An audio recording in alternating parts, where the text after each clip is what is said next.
নমস্কাৰ বন্ধুসকল, অসমৰ জনপ্ৰিয় অভিনেত্ৰী তথা বৰ্তমান নিমা ডেঞ্জুংপাত নাৰী চৰিত্ৰটিত অভিনয় কৰা সুকন্যা বৰুৱাই দিলে এটা খুবেই ভাল খবৰ।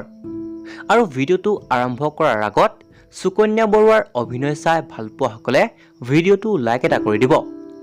বন্ধুসকল, সুকন্যা বৰুৱাই দিয়া ভাল খবৰটি হৈছে সুকন্যা বৰুৱাৰ অফিচিয়েল ইনষ্টাগ্ৰাম একাউণ্টত 300K ফলোৱাৰ্ছ অৰ্থাৎ 3 লাখ ফলোৱাৰ্ছ লাভ কৰিবলৈ সক্ষম হৈছে। আৰু সেয়েহে ফেচবুকৰ জৰিয়তে সকলো অনুৰাগীকে ধন্যবাদ জনাইছে। আৰু ভাল খবৰটি সুকন্যা বৰুৱাই নিজেই ছ'চিয়েল মিডিয়া হেণ্ডেলৰ জৰিয়তে শ্বেয়াৰ কৰিছে। বন্ধুসকল, আপোনালোকৰ প্ৰিয় অভিনেত্ৰীগৰাকীৰ খবৰটো শুনি কেনেকুৱা পালে কমেণ্ট কৰি জনাব। আৰু যিসকলে সুকন্যা বৰুৱাৰ অভিনয় চাই ভাল পায় ভিডিঅ'টো লাইক কৰিব আৰু লগতে এই চেনেলটি ছাবস্ক্ৰাইব কৰি ল'ব এনেকুৱা ধৰণৰ ভিডিঅ'বোৰ পাই থাকিবৰ বাবে। ধন্যবাদ।